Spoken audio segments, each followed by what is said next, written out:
ಕಾಂಗ್ರೆಸ್ ಪಕ್ಷಕ್ಕೆ ಒಂದು ರೀತಿಯಾಗಿ ಏನು ಮಾಡಬೇಕು ಅಂತ ಗೊತ್ತಾಗ್ತಿಲ್ಲ. ಆ ಕಡೆಗೆ ಕೊಟ್ಟ ಗ್ಯಾರಂಟಿಗಳನ್ನ ಈಡೇರಿಸಬೇಕಾದಂತ ಸಂಕಟ, ಇನ್ನೊಂದು ಕಡೆಗೆ ಇಡೀ ದೇಶದಲ್ಲಿ ಒಂದೇ ಕಡೆಗೆ ಈಗ ಬಹುದೊಡ್ಡದಾಗಿರುವಂಥ ರಾಜ್ಯದಲ್ಲಿ ಕಾಂಗ್ರೆಸ್ ಇರೋದು, ಅಲ್ಲಿ ಎಲ್ಲರನ್ನೂ ಕೂಡ ಜೋಪಾನವಾಗಿ ನೋಡ್ಕೊಳ್ಬೇಕು.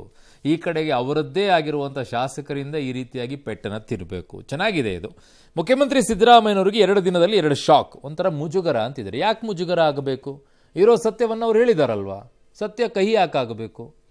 ನಿನ್ನೆ ಅಷ್ಟೇ ಕಾಂಗ್ರೆಸ್ನ ಹಿರಿಯ ಶಾಸಕ ಆಳಂದದ BR ಪಾಟೀಲ್ ವಸತಿ ಯೋಜನೆಯಲ್ಲಿ ಮನೆ ಕೊಟ್ಟರಷ್ಟೇ ಮನೆ ಅಂತ ಹೇಳಿದ್ರು. ಇವತ್ತು ಹಿರಿಯ ಸಚಿವ HK ಪಾಟೀಲ್ ಅಕ್ರಮ ಗಣಿಗಾರಿಕೆ ಬಗ್ಗೆ ಪತ್ರ ಬರೆದಿದ್ದಾರೆ.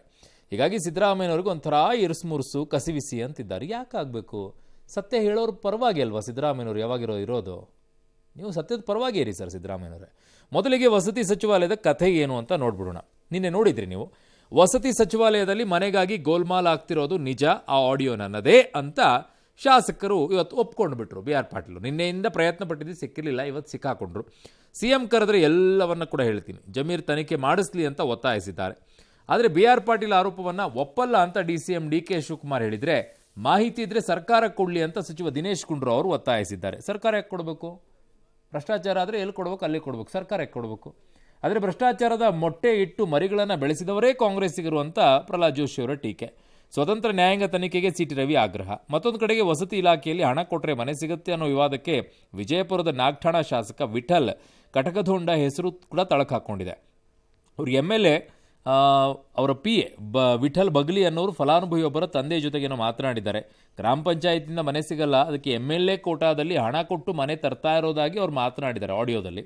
ಸೊ ಇದಕ್ಕೆ ಶಾಸಕ ಹೇಳಿದ್ದಾರೆ ಕಟಕದೊಂಡ ಅವರು, ನಾನು ಹಣ ತೆಗೆದುಕೊಂಡು ಮನೆ ಕೊಟ್ಟಿದ್ದೀನಿ ಅಂತ ಏನಾದರೂ ಸಾಬೀತಾಗ್ಬಿಟ್ರೆ, ಸಾಬೀತಾದರೆ ಆಗಲ್ಲ ಬಿಡಿ ಅವೆಲ್ಲ. PA ಜೊತೆಗೂ ಮಾತನಾಡಿದ್ದು ಅದು ನನ್ನ ಧ್ವನಿ ಅಲ್ಲ ಅಂತ ಅವನು ಹೇಳಿದ್ದಾನೆ ಅಂತ ಅವರ ಸ್ಪಷ್ಟೀಕರಣ. ಮಾತಾಡೋದು ನನ್ನ ಧ್ವನಿನೇದು, ನಾನು ಏನು ಹೇಳಿದ್ದು ಸತ್ಯ ಹೇಳಿದ್ದೀನಿ. CM ನಾನಾಗಿ ಹೋಗಿ ಭೇಟಿ ಮಾಡಲ್ಲ, ಅವ್ರು ಕರೆದ್ರೆ ಹೋಗ್ತೀನಿ ಹೇಳ್ತೀನಿ. ನಾನು ಯಾಕೆ ಹೈಕಮಾಂಡ್ ಇರ್ತಾರಲ್ರಿ, ಆಯ್ತು ತನಿಖೆ ಮಾಡಿಸ್ಲಿ. BJP ಅವರು ಏನು ಭಾಳ ಸಾಧ್ಯ ಅಲ್ಲ, ಅವರು ಎಲ್ಲ ಹೊಲಸು ಮಾಡಿನೇ ಹಾಳು ಮಾಡಿದ್ದಾರೆ.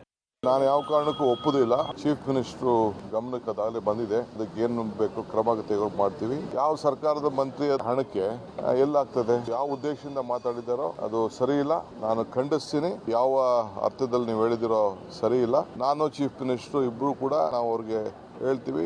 BR ಪಾಟೀಲ್ ಅವ್ರಿಗೆ ಕೇಳಬೇಕು, ನನ್ನ ಗಮನದಲ್ಲಿ ಆ ಥರ ಏನಿಲ್ಲ. ಭ್ರಷ್ಟಾಚಾರ ಆದರೆ ಅದನ್ನ ಕಡಿವಾಣ ಹಾಕುವಂಥದ್ದು ಸರ್ಕಾರದ ಜವಾಬ್ದಾರಿ ಆಗಬೇಕಾಗ್ತದೆ. ಸ್ಪಷ್ಟವಾದಂಥ ಮಾಹಿತಿ ಕೊಟ್ಟರೆ ಖಂಡಿತ ನಾವು ಕ್ರಮ ತಗೊಳ್ಬೇಕಾಗ್ತದೆ. ನಾನು ಕೂಡ ಸಂಬಂಧಪಟ್ಟ ಸಚಿವರು ಕೂಡ ಅದನ್ನೇ ಹೇಳ್ತೀನಿ, ನಮ್ಮ ದೇಶದಲ್ಲಿ ಭ್ರಷ್ಟಾಚಾರ ಇಲ್ಲ ಅಂತ ಹೇಳಕ್ಕಾಗಲ್ಲ. ಭ್ರಷ್ಟಾಚಾರ ಇದೆ, ತಡೆ ಹಿಡಿಯುವಂಥ ಕೆಲಸ ಮಾಡಬೇಕು. ಎಲ್ಲ ಆಗ್ತಾ ಅದನ್ನ ನಾವು ನಿಯಂತ್ರಣ ಮಾಡುವಂಥ ಕೆಲಸ ಆಗಬೇಕು. ಭ್ರಷ್ಟಾಚಾರದ ಮೊಟ್ಟೆಯನ್ನು ಇಟ್ಟು ಮರಿಗಳನ್ನು ಹುಟ್ಟಿಸಿದಂಥವ್ರು ಕಾಂಗ್ರೆಸ್ ಪಾರ್ಟಿಯವರು. ಬಸವರಾಜ ರಾಯರೆಡ್ಡಿಯವರು ಮೊದಲು ಹೇಳಿದರು ಅತಿ ಹೆಚ್ಚು ಭ್ರಷ್ಟಾಚಾರ ಇರೋದು ನಮ್ಮ ಸರ್ಕಾರದಾಗ ಅಂತ. ಅದಾದ ನಂತರ ಈಗ ಆಡಿಯೋ ಹೊರಗೆ ಬಂದ, ನನಗೆ ಗೊತ್ತೂ ಇಲ್ಲ, ನಾನು ಹಿಂದೆ ನಡೆದೈತಿ ಅನ್ನೋದು ಸಹಿತ ಗೊತ್ತಿಲ್ಲ. ಒಟ್ಟಿನಲ್ಲಿ ನನಗೆ ಏನೋ ಗೊತ್ತಿಲ್ಲ. ಈಗಾಗಲೇ ನನ್ನ ಕ್ಷೇತ್ರದಲ್ಲಿ ಕನಿಷ್ಠ 50,000 ಮನೆಗಳು ಕೊಟ್ಟಿನಿ. ನಾನು ಯಾರು ಬಂದಾರ ಸೈನ್ ಮಾಡಿ ಕೊಟ್ಬಿಟ್ಟಿನಿ. ಒಂದೇ ಒಂದು ಮನಿಗೆ, ಒಂದೇ ಒಂದು ಗಂಗಾ ಕಲ್ಯಾಣಕ್ಕೆ ಅಕಸ್ಮಾತ್ ಅದರಲ್ಲಿ 10 ಪೈಸೆ ನಾನೇನು ತಗೊಂಡಿದ್ದೆ ಅಂದ್ರೆ ನನ್ನ ಶಾಸಕಕ್ಕೆ ರಾಜೀನಾಮೆ ಕೊಡ್ಲಾಕ ಸಿದ್ದಿದ್ದೀನಿ.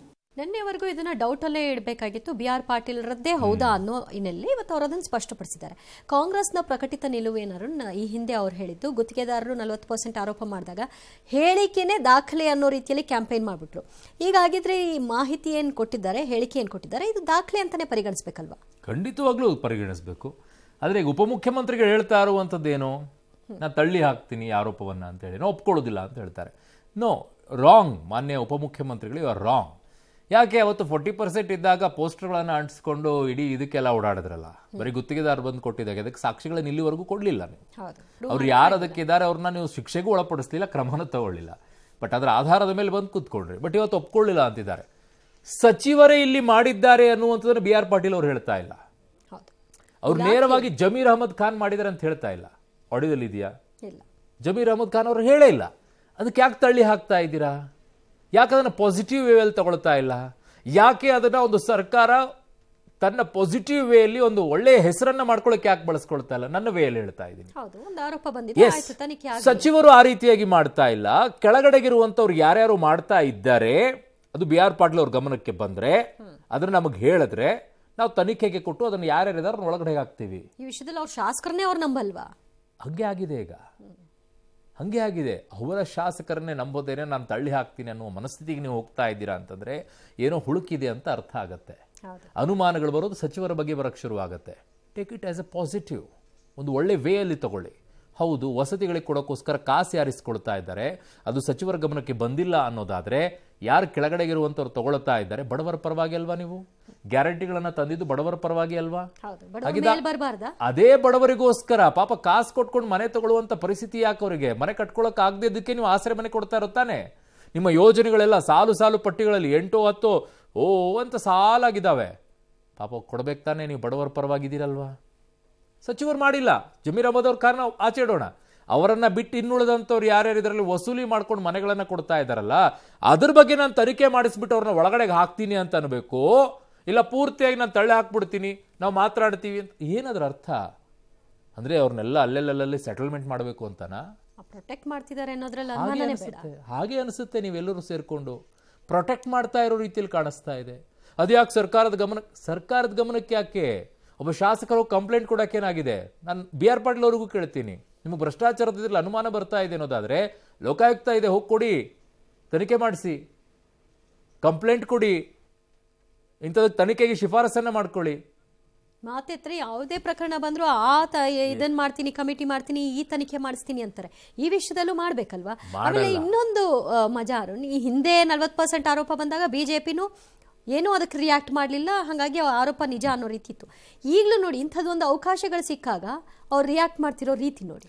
ಮಾಡಲ್ಲ. ಯಾಕೆ ಅಂತಂದ್ರೆ ಒಳಗಡೆ ಇರುವಂಥ ಮನಸ್ಸು ಹೇಳ್ಕೊಳ್ತಾ ಇರತ್ತೆ, ಏನೋ ಸತ್ಯ ಹೇಳಿದಾನೆ ಬಿಡು, ಏನು ಮಾಡೋಕ್ಕಾಗತ್ತೆ, ಏನೋ ಸತ್ಯ ಹೇಳಿದಾನೆ, ಏನು ಮಾಡೋಕ್ಕಾಗತ್ತೆ, ಈಗ ಹೇಳ್ಬಿಟ್ಟು ನಾವ್ಯಾಕೆ ತಗಲಾಕೊಳ್ಳೋಣ, ತನಿಖೆ ಮಾಡಿಸ್ಕೊಂಡ್ಬಿಟ್ಟು ತಗಲಾಕೊಳ್ಬೇಕಾಗಿರೋದು ಅವರೇ ಅಲ್ವಾ? ಹಾಗೆ ರಾಜಕೀಯವಾಗಿ ಹಿಂಗೆ ಹೇಳ್ಕೊಂಡ್ಬಿಟ್ಟು ಯಾಮಾರಿಸ್ಕೊಂಡು ಹೋಗುವಂಥ ಕೆಲಸ ಇದು BJPನೂ ಮಾಡ್ಕೊಂಡು ಬಂತು, ಕಾಂಗ್ರೆಸ್ಸು ಅದನ್ನೇ ಮಾಡ್ಕೊಳ್ತಾ ಇದೆ. ಮಾಡ್ಕೊಂಡು ಹೋಗಿ ನಮಗೇನಿಲ್ಲ. ಬಟ್ BR ಪಾಟೀಲ್ ಅವರು ಹೇಳಿಕೊಟ್ಟಿರುವಂತಹ ಈ ಆಡಿಯೋ ಇದೇನಿದೆ ಅವರು ಒಪ್ಕೊಂಡು ಆಗಿದೆ. ಹಾಗಿದ್ದಾಗ ಇದರ ತನಿಖೆ ಆಗಬೇಕು. ಮಾನ್ಯ ಮುಖ್ಯಮಂತ್ರಿಗಳೇ, ಉಪಮುಖ್ಯಮಂತ್ರಿಗಳೇ, ನಾನು ಇದನ್ನು ಒಪ್ಪಲ್ಲ, ಇದನ್ನು ತಳ್ಳಿ ಹಾಕ್ತೀನಿ ಅಂದರೆ ಅದನ್ನು ಕೇಳುವಂಥ ಪರಿಸ್ಥಿತಿಯಲ್ಲಿ ರಾಜ್ಯದ ಜನ ಇಲ್ಲ. ನೀವು ಬಡವರಿಗೋಸ್ಕರ ಅನ್ನುವಂಥದ್ದನ್ನು ಹೇಳ್ತೀರ ಅನ್ನೋದಕ್ಕೋಸ್ಕರ ಬಡವರಿಗೆ ಅನ್ಯಾಯ ಆಗದ ರೀತಿಯಲ್ಲಿ ನೋಡ್ಕೊಳ್ಬೇಕು ಅಂದರೆ ಅವ್ರು ಯಾರು ಏನು ಈ ದುಡ್ಡು ವಸೂಲಿ ಮಾಡಿದಂಥವ್ರನ್ನ ಜನರ ಮುಂದೆ ನಿಲ್ಲಿಸಿ. ಇಲ್ಲದೇ ಇದ್ರೆ ಸಚಿವರೇ ಮಾಡಿದ್ದಾರೆ, ಸರ್ಕಾರವೇ ಇದರಲ್ಲಿ ಶಾಮೀಲಾಗಿದೆ ಅಂತ ನಾವು ಹೇಳಬೇಕಾಗತ್ತೆ. ಅದು ಬೇಡ ಅಂದ್ರೆ ತನಿಖೆ ಮಾಡಿಸಿ. ಇನ್ನು BR ಪಾಟೀಲ್ ಆಡಿಯೋ ಬಾಂಬ್ ಬೆನ್ನಲ್ಲೇ ಇವತ್ತು ಕ್ಯಾಬಿನೆಟ್ ಸಚಿವ HK ಪಾಟೀಲ್ ಪತ್ರವನ್ನ ಬರೆದಿದ್ದಾರೆ. ಅಕ್ರಮ ಗಣಿಗಾರಿಕೆಯ ದಾಖಲೆಗಳು ನಾಶ ಆಗ್ತಿದೆ ಅಂತ ಸಿಎಂಗೆ HK ಪಾಟೀಲ್ ಖಾರವಾಗಿ ಸುದೀರ್ಘ 7 ಪುಟಗಳ ಪತ್ರ ಬರೆದು ಅಕ್ರಮ ಗಣಿಗಾರಿಕೆಯ ವಿರುದ್ಧ ಸಿದ್ದರಾಮಯ್ಯ ಪಾದಯಾತ್ರೆಯನ್ನ ನೆನಪು ಮಾಡಿದ್ದಾರೆ. ಕೆಲ ಅಪರಾಧಿಗಳಿಗೆ ಮಾತ್ರ ಶಿಕ್ಷೆಯಾಗಿದೆ, ಬಹಳ ವರ್ಷವಾದರೂ SIT ತನಿಖೆಯ ಪ್ರಗತಿಯೂ ಸಾಧಿಸಲಿಲ್ಲ. ಹೀಗಾಗಿ ಅಕ್ರಮ ಗಣಿಗಾರಿಕೆ ಪ್ರಕರಣದ ತಪ್ಪಿತಸ್ಥರನ್ನ ಶಿಕ್ಷಿಸಲು ಪೊಲೀಸ್ ಇಲಾಖೆ ಅಡಿಯಲ್ಲಿ ಬಲಯುತವಾದ ವಿಶೇಷ ತನಿಖಾ ತಂಡ ರಚಿಸಬೇಕು ಅಂತ ಒತ್ತಾಯಿಸಿದ್ದಾರೆ. HK ಪಾಟೀಲ್ರ ಪತ್ರದಲ್ಲಿರುವ ಹೈಲೈಟ್ಸ್ ಏನು ನೋಡೋಣ. ಸೊ ಏನಿದೆ ಅವರ ಪತ್ರದಲ್ಲಿ? 2007ರಿಂದ 2011ರವರೆಗೆ ಅಕ್ರಮ ಗಣಿಗಾರಿಕೆಯಿಂದ 1.5 ಲಕ್ಷ ಕೋಟಿ ನಷ್ಟ ಆಗಿದೆ ಅನ್ನುವಂಥದ್ದು ಅವ್ರದ್ದು. ನನ್ನ ಅಧ್ಯಕ್ಷತೆಯ ಸಂಪುಟ ಉಪಸಮಿತಿ ಇದನ್ನು ಬಹಿರಂಗಗೊಳಿಸಿತ್ತು. ನೀವು ವಿಪಕ್ಷ ನಾಯಕರಾಗಿದ್ದಾಗ 320 ಕಿಲೋಮೀಟರ್ ಪಾದಯಾತ್ರೆ ಎಲ್ಲ ಮಾಡಿದ್ರಿ. ಅದಾದ ನಂತರ ಅಧಿಕಾರವನ್ನು ಕೂಡ ಹಿಡ್ಕೊಳ್ಳೋದಾಯಿತು. ಕೆಲ ಪ್ರಕರಣಗಳನ್ನು ತನಿಖಾ ಸಂಸ್ಥೆಗಳಿಗೆ ವಹಿಸಲಾಗಿತ್ತು. 1-2 ಪ್ರಕರಣಗಳಲ್ಲಿ ಕೆಲ ಪ್ರಮುಖ ಅಪರಾಧಿಗಳಿಗೆ ಶಿಕ್ಷೆ ಆಗಿದೆ. ಅನೇಕ ಪ್ರಕರಣಗಳು ಇನ್ನೂ ಕೂಡ SIT ವಿಚಾರಣೆಯ ಹಂತದಲ್ಲೇ ಇವೆ. ಸೊ ಇಷ್ಟು ದೊಡ್ಡ ಪ್ರಮಾಣದ ಲೂಟಿಕೋರತನಕ್ಕೆ ತಕ್ಕ ಶಿಕ್ಷೆ ಆಗಿಲ್ಲ. 12,000ಕ್ಕೂ ಹೆಚ್ಚು ಕೇಸ್ಗಳು ದಾಖಲಾಗಿವೆ. 7.6 ಕೇಸ್ ತನಿಖೆ ಅಷ್ಟೇ ಆಗಿದೆ. ಈ ಪ್ರಕರಣಗಳಲ್ಲಿ 92% ಕೇಸ್ ತನಿಖೆನೇ ಆಗಿಲ್ಲ ಅಂತಿದ್ದಾರೆ. ಯಾಕೆ ಮಾಡಿಲ್ಲ? ಓಕೆ. ಇನ್ನು ಅಧಿಕಾರಶಾಹಿ ರಾಜ್ಯದ್ರೋಹಿ ಮನೋಭಾವದಿಂದ ತನಿಖೆ ಆಗಲಿಲ್ಲ. SITಗೆ ವಹಿಸಿದ ಪ್ರಕರಣಗಳಲ್ಲಿ ಪ್ರಗತಿಯೂ ಕೂಡ ಸಾಧಿಸಲಿಲ್ಲ. ಅಕ್ರಮ ಗಣಿಗಾರಿಕೆ ಸಂಬಂಧ ವಸೂಲಿ ಆಯುಕ್ತರನ್ನು ನೇಮಿಸಬೇಕು, ವಿಶೇಷ ತನಿಖಾ ತಂಡ, ವಿಶೇಷ ಕೋರ್ಟ್ ಸ್ಥಾಪಿಸಿ ಶಿಕ್ಷೆ ಆಗಬೇಕು ಅಂತ ಬಯಸ್ತಾ ಇದ್ದಾರೆ. ಓಕೆ, ಇದ್ರ ಬಗ್ಗೆ ಏನೇನು ಮಾತಾಡಿದಾರೆ ಅದನ್ನು ನೋಡ್ಬಿಡೋಣ ಅಲ್ವಾ? ಅದಾದ್ಮೇಲೆ ಬರೋಣ ಇದಕ್ಕೆ, ನೋಡೋಣ ಏನ್ ಮಾತಾಡಿದ್ದಾರೆ. ನಾವು 15 ವರ್ಷದಿಂದ ಪಾದಯಾತ್ರೆ ಮಾಡಿದ್ವಿ. 12,000ಕ್ಕೂ ಹೆಚ್ಚು ಪ್ರಕರಣಗಳು ದಾಖಲೆ ಆಗಿದ್ರೆ ಅದರೊಳಗೆ 7% ಮಾತ್ರ ತನಿಖೆ ಆಗಿವೆ. ಅದರಲ್ಲಿ 2% ಮಾತ್ರ, ಟೋಟಲ್ 0.2% ಮಾತ್ರ ತೀರ್ಪುಗಳು ಬಂದಿವೆ. ಇದಕ್ಕೆ ತಾರ್ಕಿಕ ಅಂತ್ಯ ಕೊಡಬೇಕಲ್ಲ. ನಾವು ಗಂಭೀರವಾಗಿರ್ತಕ್ಕಂಥ ಹೆಜ್ಜೆಗಳನ್ನ ತೆಗೆದುಕೊಳ್ಬೇಕು ಅನ್ನುವ ಉದ್ದೇಶದಿಂದ ಮಾನ್ಯ ಮುಖ್ಯಮಂತ್ರಿಗಳಿಗೆ ಪತ್ರ ಬರೆದಿದ್ದೇನೆ. ಅದು ನನಗೆ ಸಂಪೂರ್ಣ ಮಾಹಿತಿ ಇಲ್ಲ, ಬಟ್ ನನ್ನ ಪ್ರಕಾರ ಸುಪ್ರೀಂ ಕೋರ್ಟ್ ಆದೇಶ ಇದೆ. ಅದು 50,000 ಟನ್ಸ್ ತನಕ ಏನಿದೆ ನಾವು SIT ಇಲ್ಲಿ ಲೋಕಲ್ ಅಲ್ಲಿ ಮಾಡ್ಕೋಬಹುದು. ಅದಕ್ಕಿಂತ ಹೆಚ್ಚಾಗಿ we have to go to the CBI and central government ಅಂತ ನನ್ನ ಮಾಹಿತಿ ಇದೆ. ಸೊ ಅದಕ್ಕೆ I don't want to comment without complete facts. ನಾನು ಅದು ಓದಿಲ್ಲ ಸರ್, ಟು ಬಿ ಆನೆಸ್ಟ್. ಈ ಕರ್ನಾಟಕದಲ್ಲಿ ಇಂಥ ಭ್ರಷ್ಟ ಸರ್ಕಾರ ದೊಡ್ಡ ತಿಮಿಂಗಲ್ಗಳೆಲ್ಲ ಸೇರ್ಕೊಂಬಿಟ್ಟವೆ. ಗಣಿಯಲ್ಲೇನು ಕೂಡ ಲೂಟಿ ಮಾಡ್ತಾ ಇದಾರಲ್ಲ, ಅವ್ರೇನಾದ್ರು ಬಾಯಿ ಬಿಟ್ಬಿಟ್ರೆ ಕಾಂಗ್ರೆಸ್ MLAಗಳು ಈ ಸರ್ಕಾರ 3 ದಿನ ಉಳಿಯಲ್ಲ. ಈ ಸರ್ಕಾರ ತನಿಖೆಗೆ ಒಪ್ಪಿಸ್ತಾರೆ, ಈ ಸರ್ಕಾರ ವಜಾ ಆಗೋಗ್ತೈತೆ. ಆ ಪರಿಸ್ಥಿತಿ ಕರ್ನಾಟಕದಲ್ಲಿ ಇದೆ. ಮನಲಜ್ಜೆ ಅಂತೂ ಇಲ್ಲವೇ ಇಲ್ಲ, ಜನಲಜ್ಜೆಯನ್ನು ಮರೆತು ಬಿಟ್ಟಿದ್ದಾರೆ. ಬೆಂಗಳೂರಿನಿಂದ ಬಳ್ಳಾರಿಗೆ ಪಾದಯಾತ್ರೆ ಮಾಡಿದ್ರಿ, 13ರಿಂದ 18ರವರೆಗೆ, 18ರಿಂದ 19ರವರೆಗೆ. ಈಗ ಮತ್ತೆ 2023ರಿಂದ ನಿಮ್ಮದೇ ಸರ್ಕಾರ ಇದೆ. ಅಕ್ರಮ ಗಣಿ ನಡೆಸಿದ ಸರ್ಕಾರದ ಬೊಕ್ಕಸ ಲೂಟಿ ಹೊಡೆದವರ ಮೇಲೆ ಕ್ರಮ ತಗೊಂಡಿದ್ದೀರಿ. ನಿಮ್ಮ ಬೊಕ್ಕಸ ತುಂಬಿಸ್ಕೊಳ್ಳೋ ಕೆಲಸ ಮಾಡ್ತಾ ಇದ್ದೀರಾ, ಹೈಕಮಾಂಡ್ನ ಬೊಕ್ಕಸ ತುಂಬಿಸೋ ಕೆಲಸ ಮಾಡ್ತಾ ಇದ್ದೀರಾ. ಅಪರಾಧಿಗಳಿಗೆ ಶಿಕ್ಷೆ ಆಗಬೇಕು ಅನ್ನೋದು ಹೌದು, ಹಿಂದೆ ಪಾದಯಾತ್ರೆ ಮಾಡಿದ್ದಾರೆ, ಅದು ಈಗ ಸತ್ತು ಹೋಗ್ಬಿಟ್ಟಿದೆ. ಇದ್ರ ಜೊತೆಗೆ ಇನ್ನೊಂದು ಕೇಳಿ ಬರ್ತಾ ಇದೆಯಲ್ಲ, ದಾಖಲೆಗಳು ನಾಶ ಆಗ್ತಿವೆ. ಯಾರು ಮಾಡ್ತಿದ್ದಾರೆ ಹಾಗಾದ್ರೆ? ಅದ್ರ ತನಿಖೆನೂ ಆಗ್ಬೇಕಲ್ಲ. ಎಕ್ಸಾಕ್ಟ್ಲಿ ಅಲ್ಲೇ ಆಗ್ತಾ ಇರುವಂಥದ್ದು. ಬಟ್ HK ಪಾಟೀಲ್ ಅವ್ರು ಹೇಳಿದ್ರಲ್ಲಿ ತಪ್ಪೇನಿದೆ? ಹೌದು, ಹಿಂದೆ ಅವರೇ ಹೇಳಿರೋದು, ಇದು ಅವರೇ ಪಾದಯಾತ್ರೆಗೆ ಬಳಸ್ಕೊಂಡಿದ್ರು. ಇದು ಸರ್ಕಾರಕ್ಕೆ ಮುಜುಗರ ತರುವಂಥದ್ದು ಏನಲ್ಲ. ಹೌದು, ಅವ್ರು ಪತ್ರವನ್ನ ಬರ್ಕೊಂಡಿರೋದು, ಅದು ಬಹಿರಂಗವಾಗಿದ್ದಕ್ಕೆ ಮುಜುಗರ ಸರ್ಕಾರಕ್ಕೆ ಅಂತಿದ್ದಾರೆ ಅಲ್ವಾ ಇದರಲ್ಲಿ. ಹೌದು, ಬಟ್ ಮುಜುಗರ ಆಗಬೇಕಾಗಿಲ್ಲ ಅಂತ ನಾನು ಹೇಳೋದು. ಯಾಕೆ? HK ಪಾಟೀಲ್ ಅವರು ಯಾವ ತಪ್ಪು ಹೇಳಿಲ್ಲ ಇದರಲ್ಲಿ. Is right, absolutely correct. ಯಾವ ಅಧಿಕಾರ 2013ರಲ್ಲಿ ನೀವು ಅಧಿಕಾರಕ್ಕೆ ಏರಿದ್ರಿ, ಅದು ಪಾದಯಾತ್ರೆಯಿಂದ ಬಂದಂತಹ ಅಧಿಕಾರ. ಅದರ ಸಂಪೂರ್ಣವಾಗಿ 5 ವರ್ಷವನ್ನ ಫಲವನ್ನ ತಿಂದಿದ್ದು ಮುಖ್ಯಮಂತ್ರಿ ಸಿದ್ದರಾಮಯ್ಯನವರು ಸಹ ಮುಖ್ಯಮಂತ್ರಿ ಆಗಿದ್ಕೊಂಡು. ತದನಂತರ ನೀವು ತೊಡೆತಟ್ಟಿ ಬಳ್ಳಾರಿಗೆ ಹೋಗಿದ ನಂತರ ಶಿಕ್ಷೆ ಆಗಿದ್ದು ಕೆಲವರಿಗೆ ಬಿಟ್ಟರೆ ಇನ್ನುಳಿದಂಥವ್ರಿಗೆ ಆಗಲಿಲ್ಲ. ಯಾಕ ತನಿಖೆಯನ್ನ ಮುಂದುವರಿಸಲಿಲ್ಲ? ಏನಾಯ್ತು ಮಧ್ಯಭಾಗದಲ್ಲಿ? ಯಾರೆಲ್ಲ ಬಂದ್ರು, ಯಾರೆಲ್ಲ ಭೇಟಿ ಮಾಡಿದ್ರು, ಯಾಕದನ್ನ ಹಾಗೆ ಉಳಿಸ್ಕೊಂಡ್ರಿ? ಪ್ರಶ್ನೆಗಳು ಬರುತ್ತೆ ಅಲ್ವಾ. HK ಪಾಟೀಲ್ ಅವರು ರೈಟ್ ಟೈಮಲ್ಲಿ ಎತ್ತಿದ್ದಾರೆ. ಯಾಕೆ ಅಂತ ಹೇಳ್ತೀನಿ. HK ಪಾಟೀಲ್ ಅವರೇ ಕೇವಲ ಈ ವಿಚಾರದಲ್ಲಿ ಅಷ್ಟೇ ಅಲ್ಲ, ACBಯನ್ನ ಆರಂಭ ಮಾಡೋಕ್ಕಿಂತ ಮುಂಚೆ ಲೋಕಾಯುಕ್ತದಲ್ಲಿ ಒಂದಿಷ್ಟು ಕೇಸ್ಗಳು ದಾಖಲಾಗಿದ್ವು. ಒಂದು 50-52 ಕೇಸ್ಗಳು. ನಿಮಗೆ ಗೊತ್ತಿರಬೇಕು ಸರ್ ಯಾರ ಕೇಸ್ಗಳು ಅಂತ ಹೇಳಿ, ಯಾರ ಕೇಸ್ಗಳು ದಾಖಲಾಗಿದ್ವು, ಯಾರೆಲ್ಲ ಹೋಗಿ ಕಂಪ್ಲೇಂಟ್ ಅನ್ನ ಕೊಟ್ಟಿದ್ರು ಅಂತ ಹೇಳಿ. ಆ ಕೇಸ್ಗಳನ್ನ ಯಾಕೆ ಏನ್ ಮಾಡಿದ್ರಿ, ಮುಚ್ಚಾಕ್ಬಿಟ್ರ, ಏನ್ ಮಾಡಿದ್ರಿ ಅನ್ನೋದನ್ನ ಒಂಚೂರು ಹೇಳ್ಬೇಕು ನಮಗೆ. ಅದು ತನಿಖೆ ಆಗಬೇಕಲ್ಲ. ಆ ಕೇಸ್ಗಳನ್ನ ಮುಚ್ಚಕ್ಕೋಸ್ಕರ ಲೋಕಾಯುಕ್ತವನ್ನ ತೆಗೆದುಬಿಟ್ಟು ನೀವು ACBಯನ್ನ ತಂದಿಡುವಂತ ಕೆಲಸವನ್ನ ಮಾಡಿದ್ರಿ ಅವತ್ತು. ಆ ಕೇಸ್ಗಳು ಬರಬೇಕು, ಅಲ್ಲೂ ಶಿಕ್ಷೆ ಆಗಬೇಕಲ್ಲ ಯಾರ್ಯಾರು ಅಂತ ಹೇಳಿ. ಅದನ್ನೇ ತಿಳಿ. ಓಕೆ, ನೀವೇನು ಗೊತ್ತಾ, ಜಂಪಿಂಗ್ ಜಾಕ್ ಥರ ಆಗೋಗ್ಬಿಟ್ಟಿದ್ದೀರಾ. ಒಂದು ಮರದಿಂದ ಇನ್ನೊಂದು ಮರಕ್ಕೆ ಜಂಪ್ ಆಗೋದು, ಅದನ್ನು ಪೂರ್ತಿ ಬಿಡೋದೇ ಇಲ್ಲ. ಆ ಮರದಲ್ಲಿರುವಂಥ ಹಣ್ಣುಗಳನ್ನು ತಿನ್ನುವಂಥ ಕೆಲಸನೂ ಮಾಡ್ತಾ ಇಲ್ಲ ನೀವು, ಅರ್ಧಂಬರ್ಧ. ಅದು ಇನ್ನೊಬ್ಬರಿಗೆ ಲಾಭನೂ ಆಗಲ್ಲ. ಒಂದೊಂದು ಮರದಲ್ಲಿರುವಂಥ ಹಣ್ಣುಗಳನ್ನು ಚೆನ್ನಾಗಿ ಸವಿರಿ, ಚೆನ್ನಾಗಿ ರುಚಿಯಾಗಿರುತ್ತೆ. ಆಮೇಲೆ ಇನ್ನೊಂದು ಮರಕ್ಕೆ ಹೋಗಿ. ಈಗ ನೀವೇನು ಮಾಡ್ತಾ ಇದ್ದೀರಾ, ಇಲ್ಲೊಂದು ಅಲ್ಲೊಂದು, ಸುಮ್ಮನೆ ಜನರನ್ನ ಯಾಮಾರಿಸುವಂಥ ಕೆಲಸ. ಹೊಸ ಹೊಸ ವಿಚಾರಗಳನ್ನು ಒಬ್ಬೊಬ್ಬ ಸಚಿವರು ತರೋದು. ನೀವು ಪ್ರತಿಯೊಂದು ಈ ಸರ್ಕಾರ ಬಂದಾಗ್ಲಿಂದಲೂ ಕೂಡ ನೋಡ್ಕೊಳ್ಳಿ, 2.25 ವರ್ಷ ಆಯಿತು. ಪ್ರತಿಯೊಬ್ಬ ಮಂತ್ರಿಯೂ ಕೂಡ ಒಂದೊಂದು ತಿಂಗಳು ಒಂದೊಂದು ವಿಚಾರವನ್ನು ಮುನ್ನೆಲೆಗೆ ತರ್ತಾರೆ. ಡೈವರ್ಟ್ ಮಾಡೋಕ್ಕೋಸ್ಕರ 100% ನೋ ಡೌಟ್. ಈಗ ಡೈವರ್ಟ್ ಮಾಡುವಂಥ ಇನ್ಸಿಡೆಂಟ್ ಆದ್ರೂ ಏನು ಇದೆ? ಹಾಗಿದ್ದಾಗ ಇದನ್ನು ತರುವಂಥ ಈ ಸಮಯ ಅನ್ನೋದ್ರ ಏನಿದೆ? ಗಣಿಗಾರಿಕೆ ವಿಚಾರದಲ್ಲಿ ಈಗ ತರುವಂಥ ಸಂದರ್ಭ ಏನಿತ್ತು? ಆ ಕಡೆಗೆ ಬಿಹಾರ ಚುನಾವಣೆ ಇದೆ, ಈ ಕಡೆಗೆ ಇದು ಬರ್ತಾ ಇರೋದು ಕಾರಣ ಏನು? ಸಮಥಿಂಗ್ ಅಲ್ಲಿ ಲಿಂಕ್ ಏನೋ ಆಗ್ತಾ ಇದೆ ಅಂತ ಅನಿಸುತ್ತೆ ರಾಜಕೀಯವಾಗಿ.